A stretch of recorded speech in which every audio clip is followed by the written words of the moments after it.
아멘. 아멘.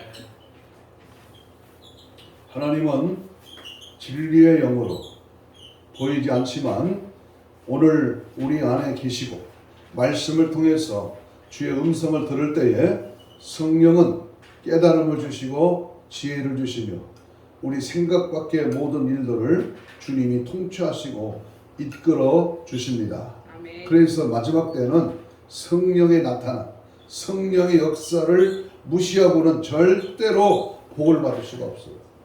성령과 동행하고 성령의 이끌어 주심을 따라 살아갈 때에 그 앞길이 열려지고 은혜가 임하는 줄로 믿습니다. 아멘. 오늘은 성령 강림 주일입니다.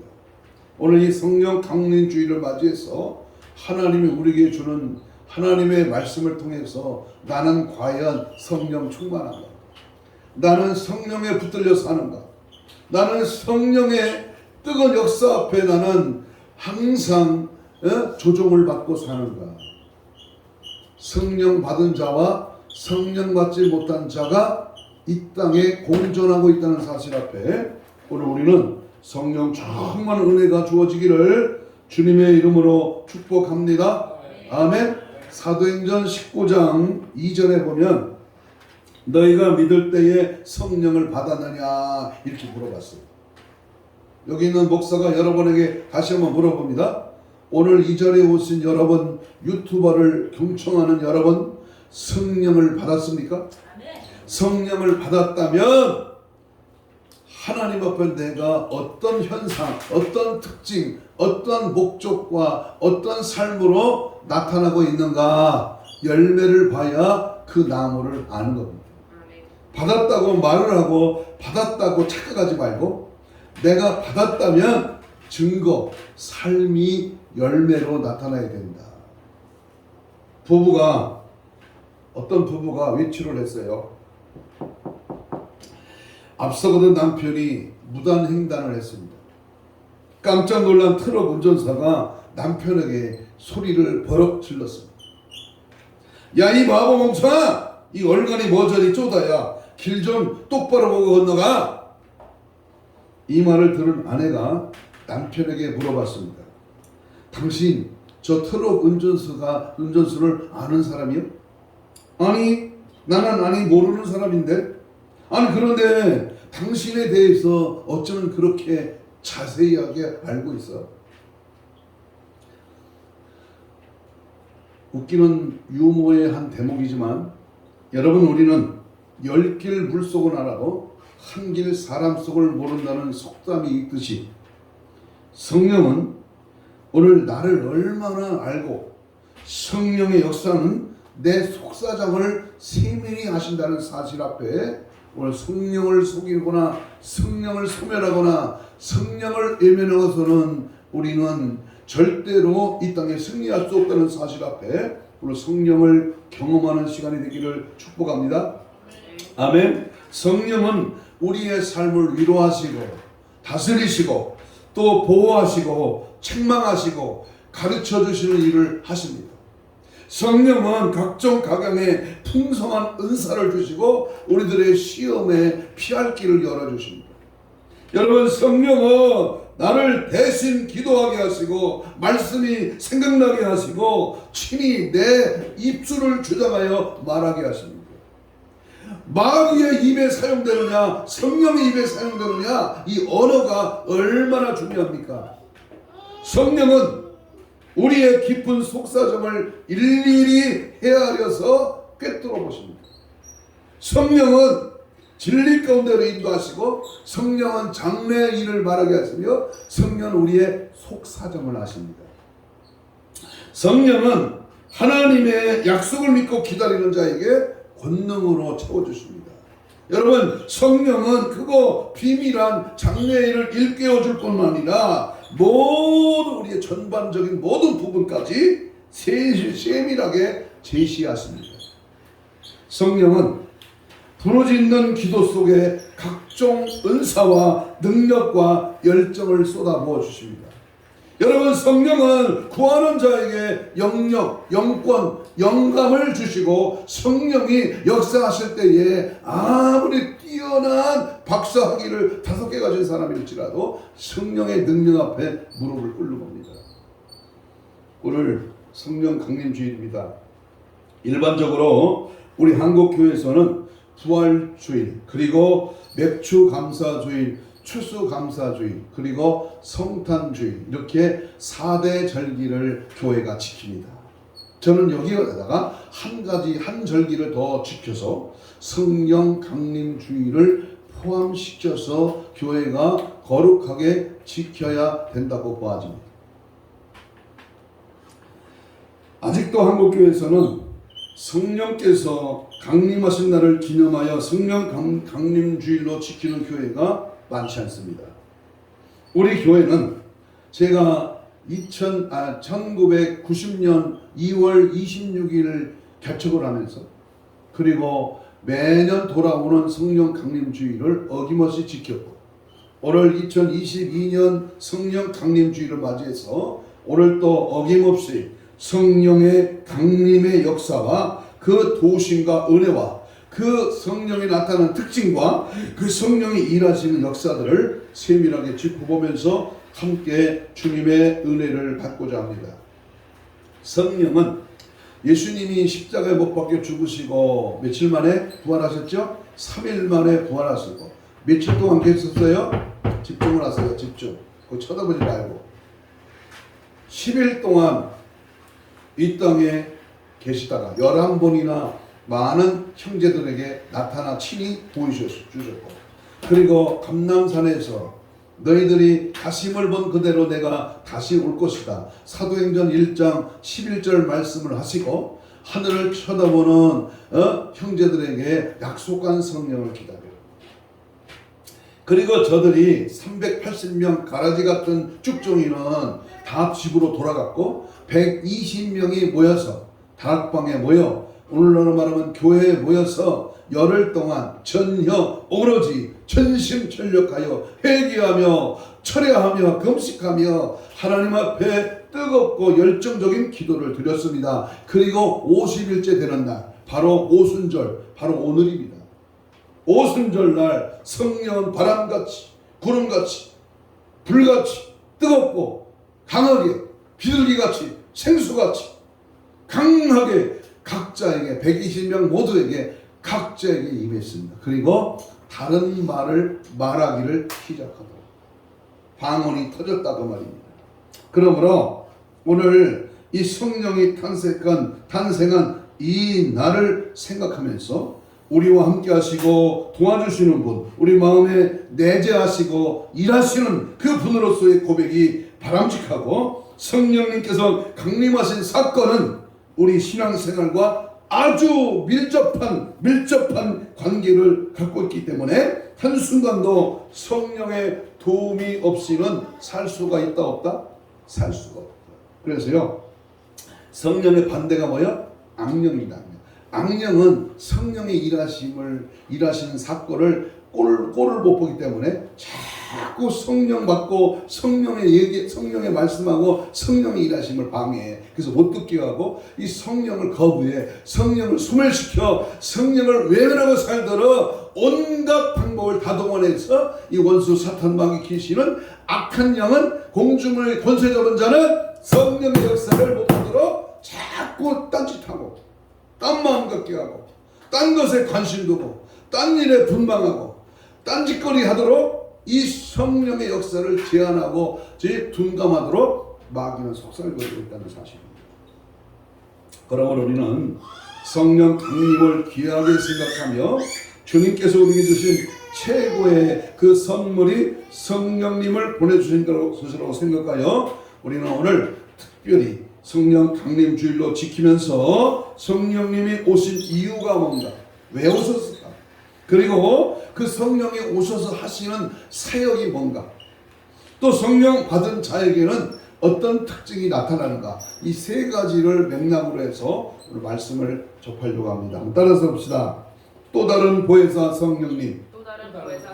16절에 있습니다. 16절 오늘 4장 요한복음 14장 16절에 보면 또 다른 보혜사 성령님, 다시 따라합니다. 보혜사 성령님, 파라클레스토스라고 하는 헬라어의 뜻을 가진 이 보혜사라는, 이만희, 신천지 이만희가 보혜사가 아닙니다. 속지 마세요.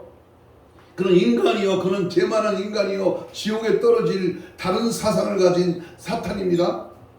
보혜사가 이만희가 아니라 오늘 예수 그리스도가 보혜사로 오늘 이 땅에, 우리 안에, 우리 삶 속에 항상 함께 하신다. 그래서 오늘 보혜사 성령님이라는 제목으로 말씀을 함께 나누려고 합니다. 그렇다면 첫째로 이 성령님께서 강림하신 이유가 있습니다.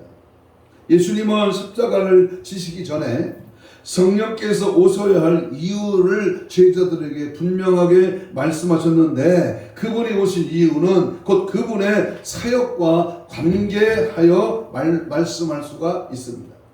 자, 그러면 예수님이 이 땅에 강림하신 이유는 첫째로 임마누엘 하나님이라는 성령의 약속을 지켜야 하기 때문에 주님이 성령이 오셨습니다.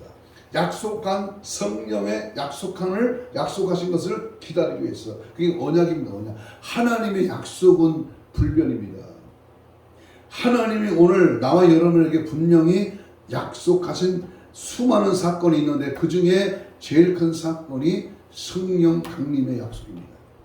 예수님께서 탄생하실 때에 주의 사자가 요셉에게 나타나 이사야 선지자의 예언을 인용하면서 장차 태어나실 분의 이름이 뭐다? 임마누엘이다.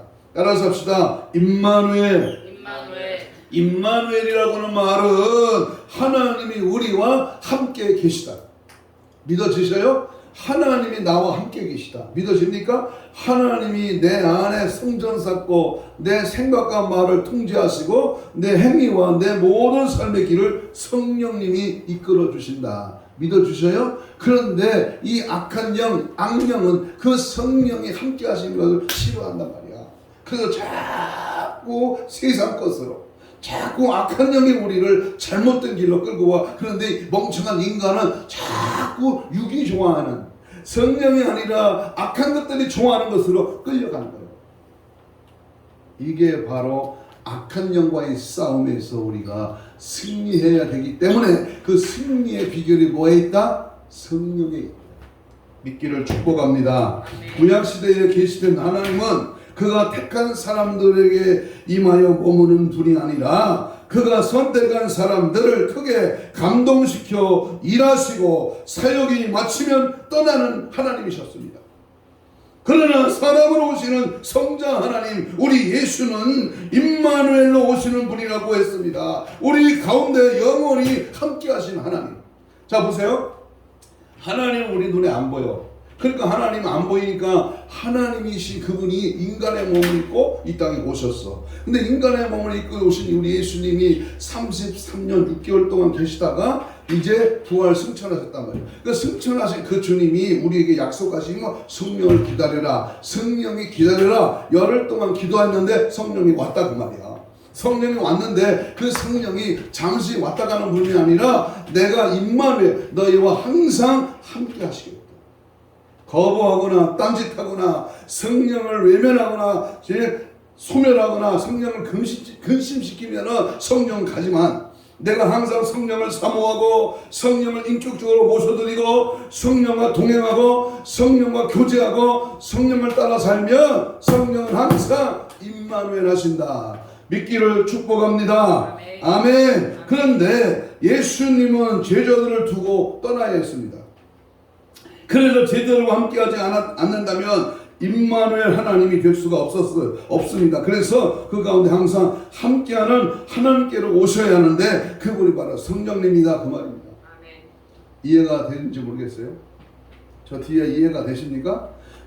우리 보이지 않으니까 보이지 않는 성령이 지금 나와 함께 하기를 원하시고 내 안에 계시고 내 삶을 지배하고 다스리기를 원하신다. 환영하기만 하면, 인격적으로 모셔드리기만 하면, 그 성령과 동행하기만 하면 그 그분이 나의 길을 이끌어 주신다.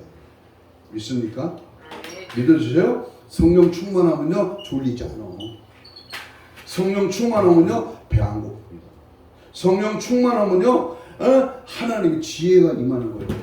그래서 성령을 사모하고 그 성령을 기다려라. 16절 읽겠습니다. 14장 16절 시작. 내가 아버지께 구하겠으니 그가 또 다른 보혜사를 너에게 주사 영원토록 너희와 함께 있게 하심. 항상 함께하는 임마누엘 하나님을 여기서 말씀하고 있습니다. 다시 말합니다. 요한복음 16장 7절을 읽겠습니다. 참고 성경 한 장 넘기세요. 성경 16장 7절 16장 7절 시작. 내가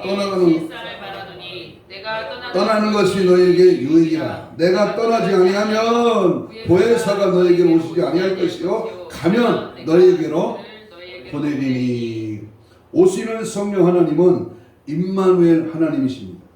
예수님이 떠나가시면 하나님께서 보내시는 분이 누구다? 성령입니다. 이는 우리와 영원히 함께 하실 성령 하나님이십니다. 성령 하나님은 동시에 수많은 사람들 속에 들어가 역사하는 하나님이십니다. 구약시대에 주로 등장하셨던 여호와 하나님은 온 나라를 다스리고 역사를 주관하신 하나님이시지만 특별히 이스라엘의 하나님으로 특정 지역에 활동하신 하나님으로 나타났습니다. 이스라엘 민족의 신의 개념이 강했습니다. 그러나 성자 하나님이신 우리 예수님께서는 육신을 입고 계신 하나님으로 시와 공간을 초월하지 않는 하나님으로 나타나셨습니다. 예수님께서 갈릴리와 예루살렘에 동시에 똑같은 시간에 나타나셔서 일하신 적은 없습니다. 그러나 성령 하나님은 지역과 시간과 공간을 초월하신 하나님으로 오셨습니다. 그래서 지금도 성령님은 미국에서도 유럽에서도 아프리카에서도 오늘 우리나라나 동시에 똑같은 시간에 사람들 속에 들어가서 감동을 주시거든 은혜를 주시고 치유하시고 회개케 하시는 일을 하십니다. 그러니까 하나님의 본질인 무소부재 편재하신 그대로 한 몸으로 보여주신 분이 성령 하나님이시다 그 말입니다. 이해가 되십니까? 성령님은 어디나 어디에서나 어느 곳에서나 동일하게 역사하시고 받아들이기만 하면 주의 성령을 모셔드리기만 하면 성령은 오늘도 순간적으로 모든 사람에게 역사하신다는 사실을 확실히 믿으시기를 바랍니다. 아멘. 자, 그러면 성령이 오신 이유한 두 번째는 예수님께서 제자들에게 약속하셨기 때문입니다. 예수님은 제자들에게 보혜사 성령을 약속했습니다. 당시 헬라 문화권에서 법률 자문가 혹은 변호사로 지칭했을 때에 이 보혜사라고 하는 단어를 사용했습니다. 도움을 주기 위하여 가까이 부름을 받은 자라고 하는 의미의 이 보혜사를 보내주신다는 것은 제자들의 큰 힘과 소망이 되는 약속입니다.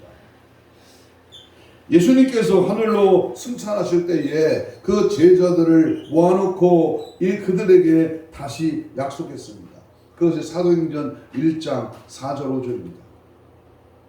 예루살렘을 떠나지 말고 내게서 들은 바 아버지께서 약속하신 것을 기다리라. 요한은 물로 세례를 베풀었지만 너희는 몇 날이 못되어 성령으로 세례를 받을 것이다. 그리고 오실 성령님이 임하시면 너희들은 내 증인이 될 것이다. 사도행전 1장 8절입니다. 우리 다 암송하는 말씀 함께 봉독합니다. 오직 성령이 너희에게 임하시며 너희가 뭘 받고? 권능을 받고 예루살렘과 온 유대와 사마리아 땅끝까지 이르러 뭐가 되리라? 내 증인이 되리라. 예수 증인이 된다 그 말이에요. 뭐가 임하면? 성령이 임하면 권능을 받고 권능을 받으면 이제 예수의 증인이 될 것이다. 우리는 이상의 말씀에서 예수님은 성령을 약속하셨고 성령이 임하면 권능을 받게 될 것이고 권능을 받으면 내 증인이 되라고 하셨습니다. 성령이 오실 목적은 한마디로 성경을 이루기 위해서 오셨고 임마누엘의 하나님을 증명하고 하나님의 본질을 보여주며 권능을 받아 주님의 증인이 되는 삶을 살게 하시기 위해서 성령님이 오셨다고 하는 사실을 확실히 믿기를 축복합니다. 여러분, 이 증인이라는 말은 말투수, 이 증인이라는 말은 순교에서 순교자라는 말에서 온 언어인데요. 이 증인이 되기까지는 내가 보고 내가 듣고 내가 친히 함께한 사건을 그대로 말하는 것이 증인입니다. 법정에서 선 증인은 자기가 보고 느끼고 알고 있는 것을 그대로 말하는 것이 증인이잖아요. 그렇다면 영적으로 하나님의 증인이 되는 사건은요, 내가 성령을 만났어, 내 안에 성령이 계셔, 내가 성령으로 일하시는 장면을 체험했어, 성령으로도 나와 함께하고 성령이 나를 도와주시고 여기까지 왔어. 그렇다면 그 성령을 말하라. 예수의 증인, 바로 예수의 성령의 증인의 삶을 살라. 이것이 주님이 오신 목적입니다. 그렇다면 여러분, 나와 여러분은 성령 예수의 증인이 지금 증인으로 살고 있습니까? 강단에서 좀 안 좋은 말을 합니다. 저 새끼는, 저 쌍년은. 내가 보니까 증인이커녕 예수 안 믿는 것보다 더 나쁜 놈이야, 더 나쁜 년이야, 이렇게 말을 듣는다면 그 사람은 성령 받은 자가 아니죠. 아니, 내 아들을, 내 형제를, 내 부모를, 내 남편을 보니까 성령 받은 사람이야, 이 사람은 진짜 성령의 사람이야, 이런 말을 들어야지. 아니, 저 사람은 예수를 믿어 교회를 다녀, 하나님을 안 뒤야, 모태신앙이래, 지금까지 수십 년을 예수 믿었다. 근데 예수 냄새가 안 나. 예수 그리스도의 증인이 그냥 예수를 방해하는 자가 된다면 그 인생은 어떻게 되겠느냐 그 말이요. 되는 것이 안 되는 것이 정상이지. 성령 강림 주일을 맞이해서 성령님이 인정하는, 누구보다도 다른 사람, 부모 형제보다도 남편 아내보다도 성령님이 인정하는 우리 모두가 되시기를 축복합니다. 두 번째, 성령이 오셔서 하시는 일, 성령의 사역입니다.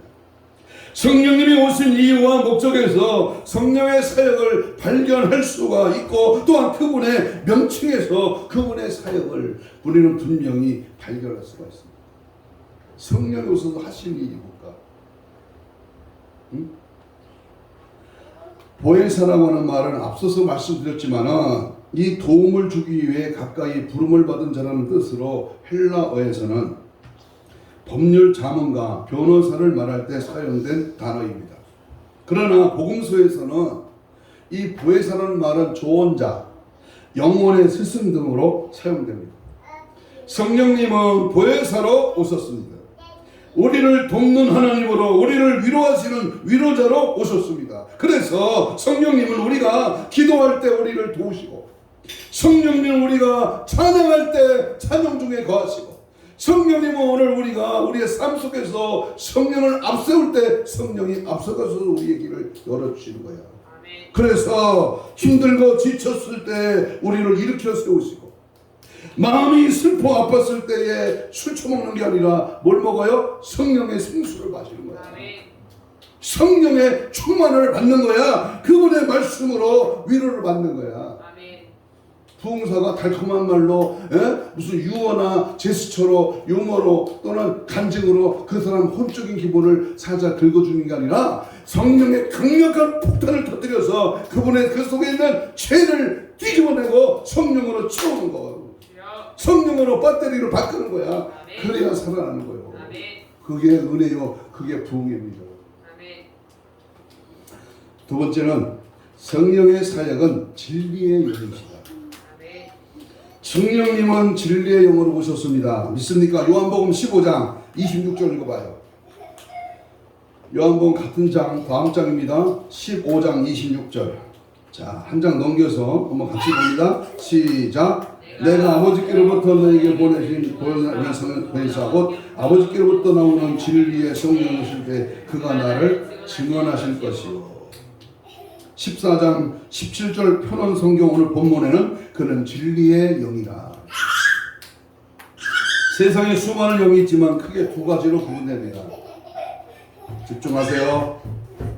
진리의 영과 거짓의 영입니다. 이 세월이 40년이 가까웠기 때문에 여길 쳐다봐도 여기서 뭐 하는지 다 보여. 이 책상 뒤에 손이 움직이는 것까지 다 보인다. 막혀있지만 지금 앉아있지만, 껍데기는 앉아있지만 뭘 생각하고 어디에 정신이 팔려있는가 그것까지 대충 합니다. 뒤통수만 봐도. 진리의 영과 거짓의 영입니다. 한번 따라서 해봐요. 진리의 영, 거짓의 영. 이 영은 두 가지입니다. 휴누마, 바로 생기를 불어넣은, 사람을 지으시고 그 코에 생기를 불어넣어 생명이 된 짐승이 없는 이 영, 성령은 진리의 영과 무슨 영이 있다? 바로 거짓의 영이 있다. 성령님만이 진리의 영이시고 그 외의 모든 영은 거짓의 영입니다. 속지 마십시오. 성령의 영은 딱 한 분이고 거짓의 영은 수억만 가지의 거짓이 우리를 틈타고 있습니다. 하나님의 영은 진리의 영이신 성령님이시며 나머지는 귀신의 영으로 거짓의 영입니다.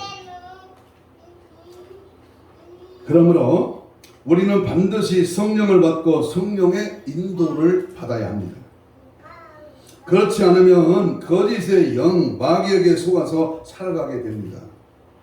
지금 세상은 거짓의 영, 마귀의 거짓의 영에 모두가 속아 넘어가 버렸습니다. 거짓의 영은 우리에게 계속 속살거립니다. 때로는 달콤한 말로 인본주의적이고 박애주의 사상으로 접근합니다. 왜냐하면 그것이 올바른 것 같기 때문에 인간들이 쉽게 속기 때문에 이 사탄은 가장 광명한 천사처럼 교모하고도 악랄하고도 너무나도 술법이 대단해서 거짓의 영으로 악한 영이 우리를 둔갑시키려고 오늘도 누리고 있습니다. 그러므로 특별히 마지막 때가 되는 그러한 것이 더욱 두드러지게 나타나고 있습니다. 그런데 사람들은 진리의 영이신 하나님보다 거짓의 영인 마귀에게 몰려들 것입니다. 그러므로 우리는 성령을 받되 충만히 받고 그리고 깨어 있어야 합니다. 성경을 보더라도 역사의 거짓의 영에 속은 자들이 너무나 많습니다. 거짓의 영은 때로는 하나님의 선지자들에게 들어가 하나님의 말씀을 전하는 것처럼 가장하여 하나님의 백성들을 속이고 거짓의 예언을 하는 경우가 허다합니다. 큰 교회라고 조심하세요. 많은 사람이 모였다고요? 조심하세요. 그 속에 진리의 영이 선포되고 있는가 이걸 봐야 돼요. 하나님의 진리가 외쳐지고 있는가 이걸 붙잡아야지. 숫자와 장소와 건물을 보지 말라고 말이야. 사람의 박사 스펙을 보지 말고 하나님의 말씀의 진리에 영으로 붙들려 성령의 말하심을 따라 진리가 외쳐지고 있느냐. 지금 내 죄를 강하게 추적하고 강력하게 성령으로 그 죄를 파헤치고 성령의 충만함을 입게 하느냐 이걸 봐야 되는 거야. 예를 듭니다.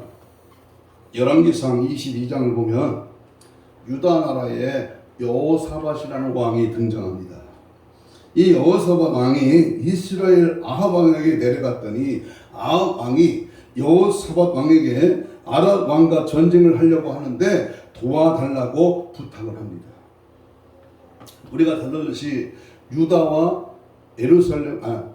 이스라엘로 이렇게 갈라져 있죠. 우리나라 북한과 남한이 갈라져 있듯이 북쪽은 유다, 남쪽은 이스라엘. 그래서 북쪽은 바로 여호사밧과 이 아합이라는 왕으로 두 왕이 다스리고 있습니다. 하나님을 잘 경외하던 여호사밧 왕은 전쟁에 나가기에 앞서서 선지자들에게 하나님 말씀을 듣기를 원하자 이 아합 왕은 400여 명의 여호와 하나님의 선지자들을 부르고 하나님이 뜻이 어디 있는지를 물어봤습니다. 중요합니다. 내가 무엇을 하려고 하면 꼭 성령님께 물어봐야 돼. 지 배지 꼴리는 대로 저지르고 나중에 알고 되고 하지 말고 항상 성령님과 물어보고 성령님과 물어보고 주의 종들에게 영적인 사람에게 물어봐야 돼요. 이 일을 해야 됩니까? 안 해야 됩니까? 여기 왕이 이제 도와달라고 하니까 여호사밧 왕은 이제 선지자 400여 명에게 물어봤습니다. 똑같이 이들이 말하기를 와라기상 22장 6절입니다. 길라라못에 올라가 승리를 얻으소서 여호와께서 그 성읍을 왕의 손에 넘기시리라 이렇게 예언을 합니다. 이에 여호사밧 왕은 그들의 예언에 의심을 했는지 이들 말고 다른 선지자는 없느냐라고 물어봤습니다. 그때 왕은 한 사람이 있기는 있는데 그는 나에게 좋은 말을 하지 아니하고 항상 흉한 예언만 하여 부르지 않았다고 그렇게 대답을 했습니다.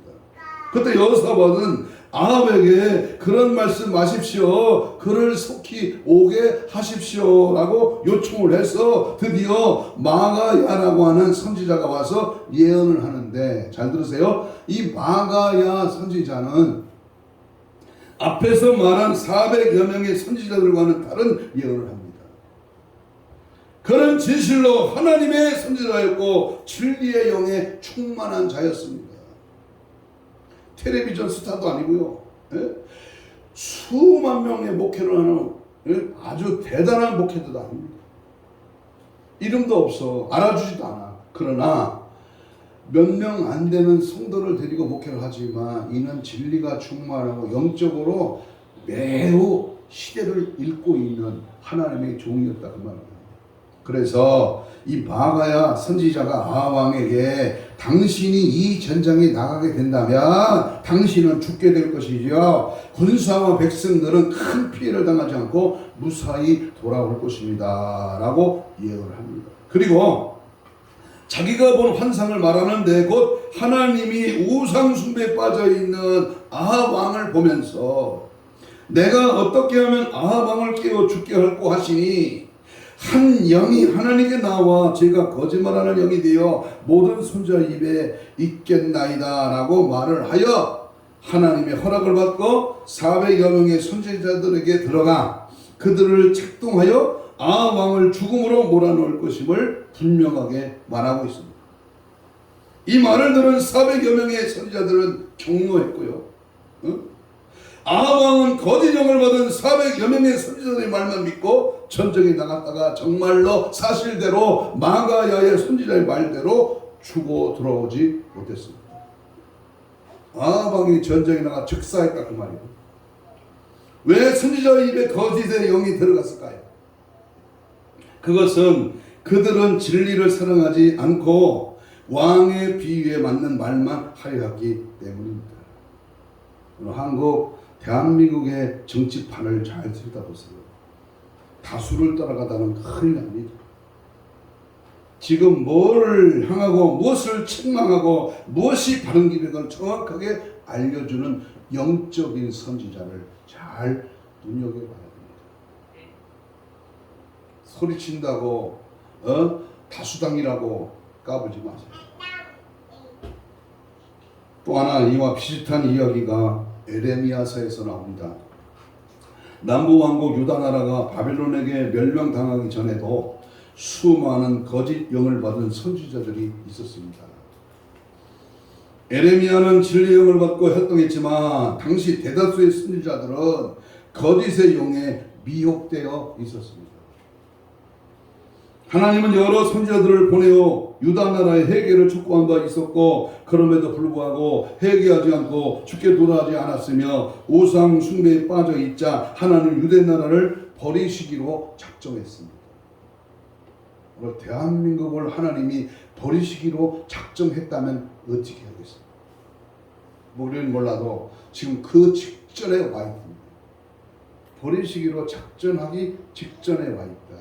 그렇다면 진리의 영에 사로잡혀 있던 에레미야 선지자는 하나님은 이미 유대 나라를 버리신 것을 알고 그래서 유다 백성들의 피해를 최대한으로 줄이고자 그는 바벨론에 대항하지 말고 항복을 하라고 촉구합니다. 그러나 거짓의 영에 사로잡혀 있던 선지자들은 자신의 생각을 하나님의 말씀인 양 전했습니다. 거짓 선지자들의 예언을 보며 에레미야 14장 15절의 말씀에 보면 칼과 기근이 이 땅에 이르지 아니하리라.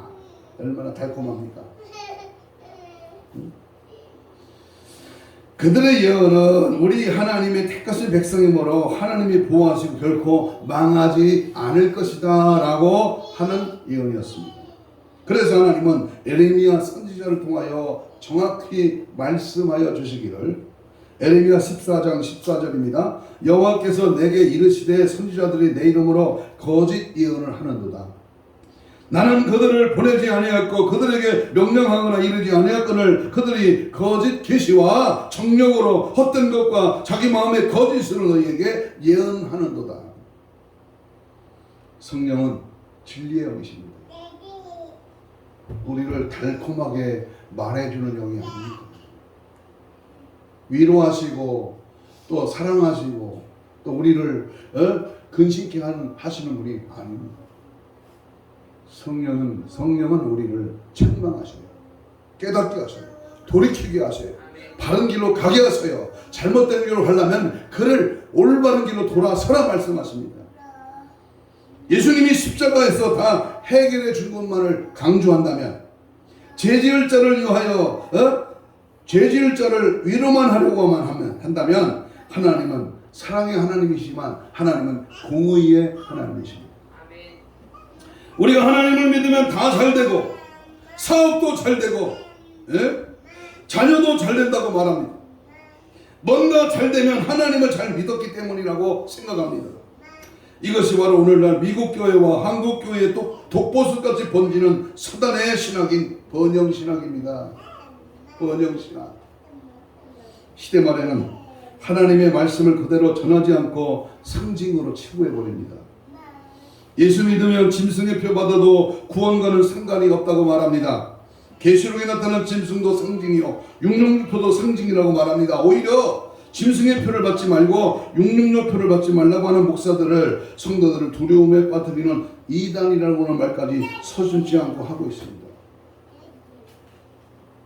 에레미야 시대는 나라가 망한다고 하니까 거짓 선지자들은 왜 하나님의 백성을 근심시키느냐고 오히려 그를 거짓 선지자로 취급했습니다.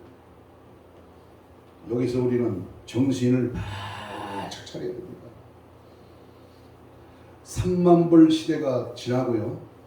교회가 등 따숩고 배부르니까 하나님 안 찾아. 더군다나 2년여가 지나는 코로나 시대를 통해서 비대면 예배가 득세하자 이제는 하나님의 교회에 오는 것을 별로 뜨겁고 열정적으로 사모하지 않습니다. 팬데믹 시대를 오면서 한국 교회가 각성해야 될 텐데 각성커녕 무뎌졌다 그 말이에요.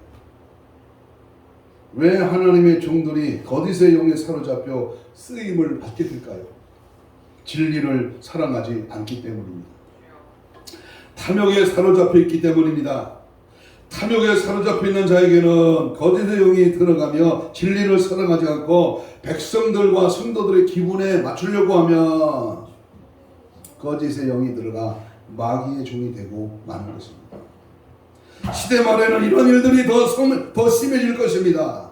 진리의 영을 받은 목사와 거짓의 영을 받은 잘못된 길로 인도하는 목사들이 나타날 것입니다. 그러므로 이제는 여러분 자신을 위하여 많은 기도를 해야 됩니다. 영적인 분별력을 가져야 됩니다. 교회가 똑같은 교회가 아니고 목사가 똑같은 목사가 아니야. 정신 바짝 차려서 줄을 잘 서 바른 길을 선택해 올바른 길로 가야 됩니다. 그게 십자가의 길입니다. 그게 좁은 길입니다. 그분이 가신 천국 길입니다. 그 길로 따라가야 됩니다.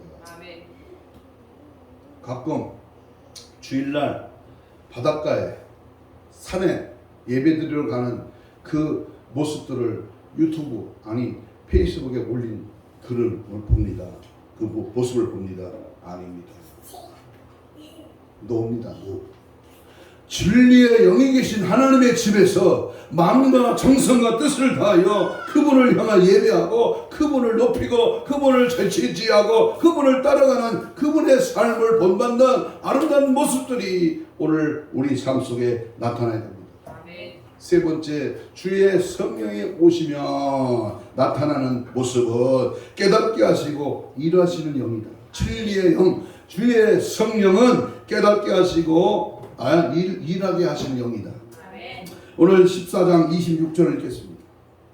요한복음 14장 26절 시작. 보혜사 곧 아버지께서 내 이름으로 보내실 성령 그가 너희에게 모든 것을 뭐하고 가르치시고 내가 너희에게 말한 모든 것을 뭐하게 하고 생각나게 하시리라. 여기서 성령께서 하실 세 가지 사역을 우리는 알습니다. 성령이 오셔서 하시는 사역 세 가지입니다. 뭐죠? 하나는 가르치십니다. 가르침을 받으려면 어디 와야 돼요? 유튜브에서 가르침 받는 거는 냉랭해. 그것은 지식적이야. 하나님의 성령의 영감을 받은 말씀을 통해서 주의 종이 선포할 때 가르침을 받아 사도들의 가르침을 받은 초대교회죠. 두 번째는 뭐한다? 바로 주님께서 하신 말씀을 생각나게 하십니다. 생각나게. 많이 들어있어야 들어있는 그것이 나오는 겁니다. 많이 받았어야, 많이 들었어야, 많이 배웠어야, 많이 알고 있어야, 많은 말씀을 묵상하고 깨달았어야 그 말씀이 생각나는 거예요. 아멘. 무슨 일 할 때 말씀이 나오는 거예요. 말씀이. 그것은 하나님의 말씀이 아니야. 그건 사탄의 말이야. 이 분별력을 하고 내가 입을 열어 말할 때 하나님의 말씀을 말하라 그 말이야. 예수를 말하라. 예수를. 다른 것은 다 젖것이야. 마귀의 소리야. 짐승의 소리야. 우리를 죽음으로 이끌러가는 육의 소리야. 많이 해봤자 헛거이 헛거. 밤새도록 얘기하고 유튜브 밤새도록 그거 문자 보내고 이거 카톡하고 소용없어. 그건 말씀이 아니라는 건 소용없는 거예요. 그거는 시간만 뺏기고 잠만 뺏겨 세월만 뺏기는 거예요. 그러므로 이제는 여러분 자신을 위해서 오늘 항상 성령의 뜨거운 역사와 은혜가 충만한 가운데 하나님 말씀의 지혜가 임하고 깨달아져서 우리 삶 속에서 영적으로 승리하는 십자가의 군병이 되시기를 주의 이름으로 축복합니다. 아멘. 마지막으로 성령을 받은 자에게 나타나는 특징입니다. 뭘 보고 할 수 있냐? 저 사람 똑같이 예수 믿어, 똑같이 교회 다녀, 한 교회에 한 교인이야. 그런데 뭘 보고 저 사람이 성령 받은 자인가를 알 수 있을까? 모태신앙이래. 4대째래. 우리 예수는 6대째래. 야, 어떤 목사님 그래요? 자기는 3대째인데 나보다 한 수 높네. 그러더니요, 우리 예수님 6대째입니다. 그랬더니 야, 대단하다. 어디 유대한 약속교회 가서 그러더라고. 야, 대단합니다. 대단하면 뭐예요? 그 특징을 보면 한다는 거예요. 특징. 뭐죠? 첫째는 주의 구원의 복음을 전하는 거예요. 주의 구원의 복음을 전하는 자. 할렐루야. 예수를 자랑하는 자. 십자가를 자랑하는 자. 누구를 자랑해요? 돈을 자랑하고 명예 권세를 자랑하고 부동산 동산을 자랑하지 말고 뭘 자랑하라? 복음을 자랑하라. 믿습니까? 2장 4절입니다. 사도행전 2장 4절에 보면 그들이 다 성령 충만을 받고 뭐 했어요? 성령의 말하심을 따라 다른 언어들로 말하기를 시작. 다른 언어입니다. 따라하세요. 성경에는 전도방언, 은사방언 처음 듣는 말이죠. 나도 처음 하는 거예요. 전도방언, 은사방언. 사도행전 2장에 나타났던 성령의 말하게 하시면 전도방언이야. 전도방언. 뭐 구차하게 뭐 이단 시비가 붙을 가능성이 있기 때문에 자세히는 설명 안 합니다만 옛날에 고인이 됐지만은 이천성 목사님이요. 저 충청도 강원도가 충청도가 시골 마을에 부흥회를 갔어. 이천성 목사님. 그런데요, 그 마을에 조그만 교회에 교인이 몇 명 안 돼. 10명도 안 돼. 그래서 복음을 전하는데요. 부흥회를 하는데요. 갑자기 외국인, 미국 사람들이요. 검은 색깔 가진 미국 사람, 뭐 백인들 이렇게 군인들이요. 그 교회 안에 100여 명이 들어온 거야. 꽉 찬 거예요. 100여 명도 다 못 알질 정도로 시골 마을의 교회에 꽉 찬 거예요. 그 근처에 미군 부대가 있었나 봐. 근데 그들이 부흥회를 참석한 거예요. 그래서 이천성 목사님이 이제 설교를 하는데 영어를 할 줄 알아요. 가방끈이 짧습니다. 정가 18범이야. 다리 하나가 없어 성의군이야. 그래서 부흥회 때 방해하고 막 예수 믿는 사람 막 패고 그랬던 깡패였던 그분이 예수 만나서 부흥강사가 됐어. 근데 그분이 부흥회를 갔는데 영어를 할 줄 알아요. 그래서 기도를 했답니다. 설교하기 전에 하나님, 저들이 알아들을 수 있는 하나님의 말씀을 증거할 수 있도록 나를 도구로 써주세요. 근데요, 무슨 말 한지도 모르는데 설교를 했어, 망했어. 근데 미국 사람 100여 명이 다 알아듣더라고요. 아멘, 아멘. 아멘은 똑같은 공통어니까 아멘, 아멘 하면서 알아듣다. 이게 바로 방언입니다. 이게 바로 전도 방언입니다. 고린도전서 12장 14장에 나오는 은사 방언은 바로 내가 구하여 받는 와이칸달라왈레스리카라 주님이 주시는 은사 방언입니다. 그런데 어떤 멍청한 인간들은 초대교회 사도행전 2장의 방언은 이제 없어졌다. 그래서 다시는 교회 안에 방언이 필요 없다. 방언의 역사는 아니다. 이렇게 문을 닫아버리는 그런 사람들이 있습니다. 멍청한 겁니다. 은사 방언, 전도 방언이 있다는 거. 오늘도 사모하는 자에게 하나님은 은사를 주시고 영혼을 구원하는 생명의 복음의 능력에 따라서 하나님은 하나님이 말하게 하시보다 성령의 제한 없이 역사하시는 것이 바로 성령의 역사다. 그래서 복음을 전하는 데에 우리 성령님은 사용하신다. 그 말입니다. 두 번째 특징은 기쁨과 감사의 삶을 살았습니다.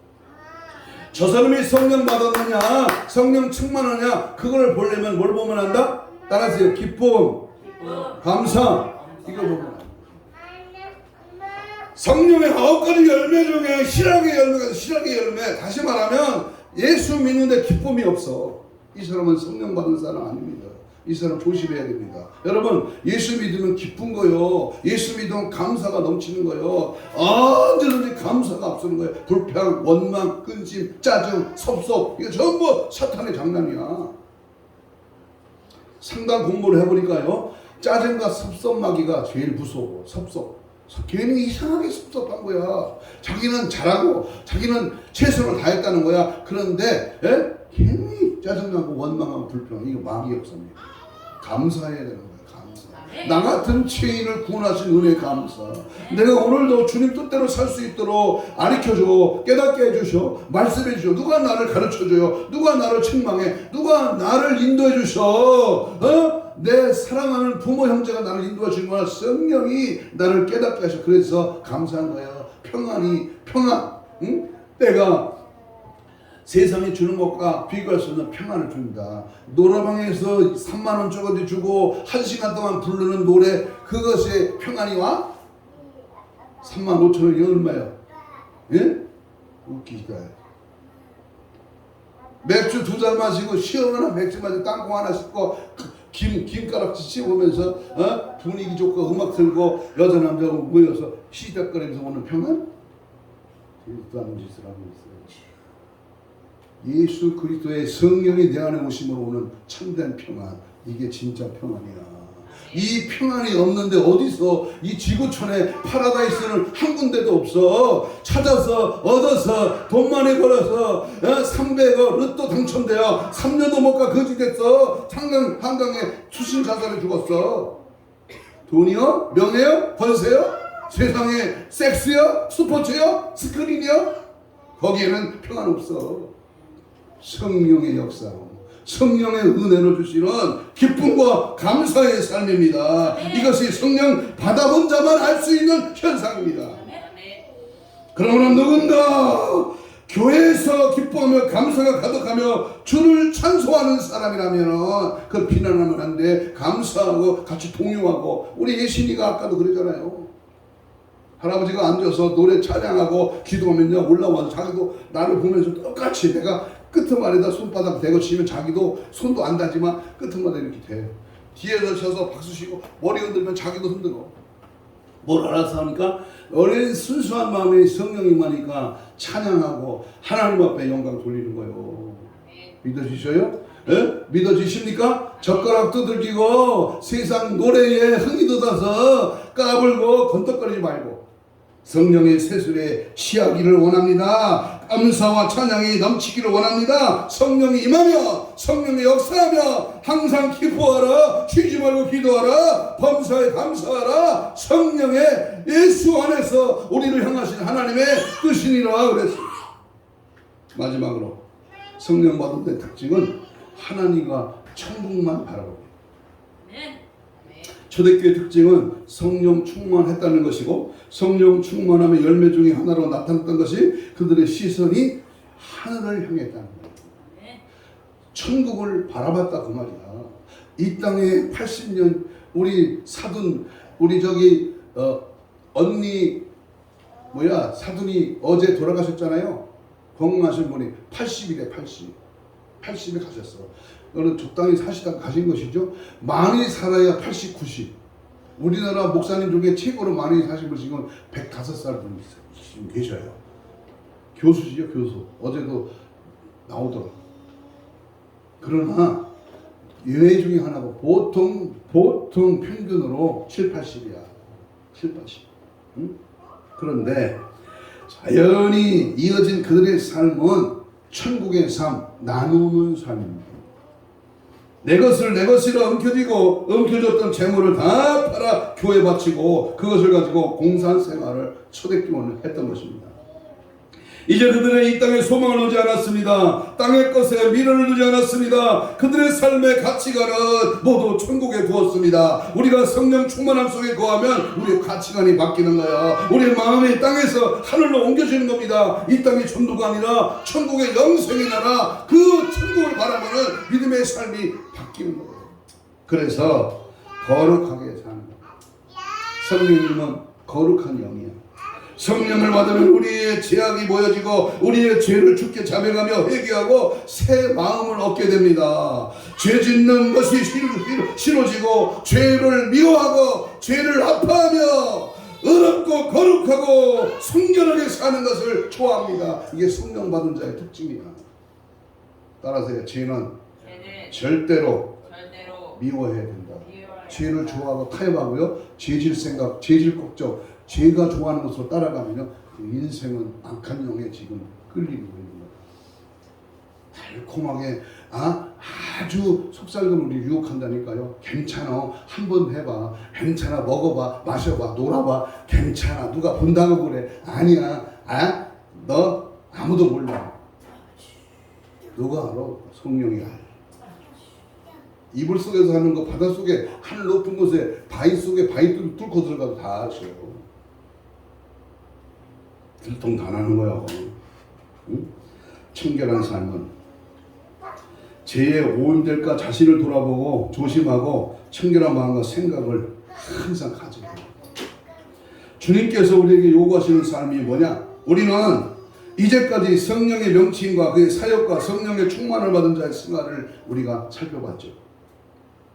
성령 강림주의를 맞이해서 성령을 우리에게 보내주셔서 예수를 잘 믿도록 인도하시는 성령 하나님께 감사해야 됩니다. 성령의 조명을 받지 않고 우리가 의롭게 살 수 없고 또 주님 뜻대로 살 수가 없어. 그래서 우리는 성령의 늘 도목, 성령의 동행, 성령과 함께 살아가는 자, 이 자가 지금 팍 목소리 끊어도 천국 가는 거야. 그렇지 않은 자는 전부 뭐야? 지옥이에요, 지옥. 예를 하나 드리고 마칩니다. 어느 날 목사님이 어느 회사의 사장님을 만났어요. 사장님이 목사님에게 물기를, 목사님, 제가 7년 전에 큰 집회 갔다가 성령의 뜨거운 불을 받아서 성령 체험을 하고 뜨거워서 눈물을 흘리며 기뻐했는데 지금 7년이 지난 지금은 이제 다 식어버렸어요. 사업이 무척 바빴지만 다시 그 뜨거운 불 체험을 하려고 집회가 있으면 모두 찾아갔습니다. 그런데 7년 전에 받았던 체험이 다시 오지 않습니다. 목사님, 제가 어떻게 하면 좋겠습니까? 목사님은 7년 전 뜨거운 체험, 성령 받은 뒤에 무엇을 했냐고 물어봤어요. 감사드리고 기뻐했죠. 이렇게 대답을 했어요. 성령 충만하니까 감사하고 기뻐했죠. 은혜 받아서 기쁜 것이니 감사하는 것은 당연한 것이고 생활 속에서 직원들에게 도움이 될 만한 일을 했냐고 물어봤더니 없다는 것이었어요. 성령의 체험을 했다면 성령을 받은 증인으로서의 삶 속에서 나타나야 합니다. 성령 받은 변화가 자기 생활 그 자리에서 드러나는 것이 증인된 생활입니다. 증인의 열매입니다. 삶 속에서 보여주는 거야. 아유, 우리 아들 달라졌네. 우리 형은, 우리 동생은 달라, 우리 남편은, 우리 아내는 달라졌네. 이 달라진 모습을 보여주는 거야. 믿었던 애나 어제나 작년이나 결혼 전이나 결혼 후나 몇 달이 지나나 더해 더 나아지고 더 아름다운 주님의 모습, 예수 성령의 모습으로 비춰져야 그것이 성령 받은 자의 열매가 아니냐 그 말이에요. 할머니 어떤 젊은이가 무지에게 찾아왔어요. 선생님, 저는 그리스인이 되고 싶습니다. 그리스인이 되려면 세상을 포기해야 됩니까? 이렇게 질문했어요. 이때 무디는 젊은이가 철저한 그리스도의 삶을 살면 세상이 젊은이를 포기할 걸세 라고 대답했습니다. 육체적인 정욕을 철저하게 다스린다는 것이 그리 쉬운 일은 아닙니다. 그러나 성령에 붙들리면 성령이 절제하고 성령이 다스릴 수 있는 은혜를 주시는 거야. 그래서 항상 성령을 놓지 말라는 거야. 진정한 그리스도인이 되려면 열매로 나타나는 증인의 삶을 보여주는 것이 당연지사가 아니겠습니까? 아버지의 뜻을 가장 정확하게 알고 계시는 분이 바로 성령 하나님이십니다. 그러므로 성령 하나님의 지시를 받고 그분의 도우심을 받아야 합니다. 이 시대 말에 우리는 무엇보다도 하나님의 정확한 뜻을 깨달아 아는 것이 중요합니다. 그래서 성령을 구해야 돼요. 성령님 오세요. 성령님 나와 함께 두세요. 성령 하나님을 찾아야 됩니다. 갈보리 십자가에서 우리의 죄를 속하기 위하여 피 흘려 죽으신 그리스도께서 우리를 변호해 주시는 성령님이 항상 환영하고 일하시게 함으로 동행하며 승리와 영광을 돌리시는 성령 하나님으로 충만하시기를 주님의 이름으로 축복합니다. 기도하겠습니다. 이 시간 우리는 다 같이 성령 충만한 기도를 짧은 시간입니다만 주신 말씀 한 1, 2분 간절하게 한번 입을 열어서 기도합니다. 이 시간 모순절 마가다락방에 성령의 불같은 역사가 강력하게 이 시간 우리 심령에 불붙게 하여 주옵소서. 더 충만하게 강하게 뜨겁게 역사하여 주옵소서. 임하소서. 생수같이 바람같이 충만하게 성령의 단회적인 사건이 아니라 날마다 충만한 역사가 일어나도록 임하소서. 계속적으로 불타오르게 하옵소서. 주여 삼창 기도합니다. 주여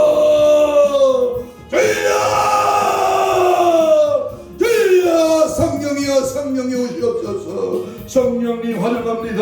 성령 충만한 역사와 능력과 내가 체험없이 성령의 말하계심을 따라 차고 넘칠지어다. 성령의 불러 오순절 마음으로 있던 성령의 불같은 강력한 역사가 충만하기를 원합니다. 입을 열어 구하고 주의 성령이 마시고 더 충만하게 뜨겁게 강하게 역사하여 주시옵소서. 성령이 마소서. 성령이 오시옵소서. 생수같이 바람같이 비둘기같이 성령의 불러 강력하게 성령의 뜨거운 역사가 넘쳐나기를 원합니다. 채워지기를 원합니다. 불타오르기를 원합니다. 성령의 강한 역사가 강령 강림주의를 맞이하여 오늘 말씀 듣고 성령의 충만 천국을 바라보고 여호와 영의 능에 붙잡혀 거룩한 삶으로 하나님의 사람으로 온전케 하시고 오직 예수로 오직 믿음으로 오직 말씀으로 오직 성령으로 기쁨과 감사가 넘쳐남으로 복음을 전하며 예수를 자랑하며 십자가를 증거하도록 주의 은혜 성령의 다스림 만들 우리 모두가 되도록 역사하시고 인도하시고 함께하시고 성령의 불러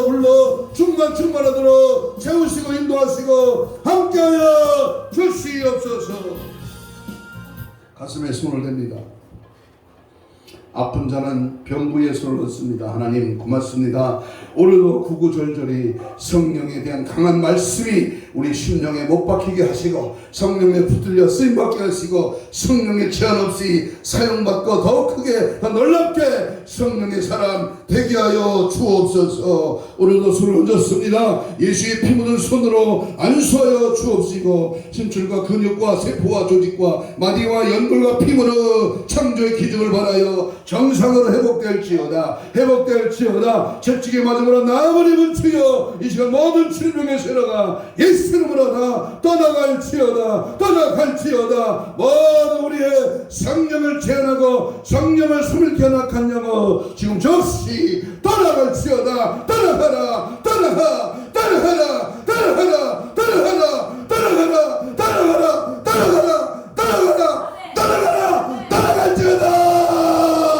예수의 영으로 성령의 불같은 역사로 나를 충만하게 이 시간을 채우시고 인도하시고 함께하여 주셔서 성령의 이끌림 받는 성령의 나타나는 성령의 충만한 우리 모두가 되도록 축복하여 주시옵소서. 함께하시고 은혜 주시고 믿고 감사하며 예수님 이름으로 기도하옵나이다. 아멘. 또 못 끄세요. 191장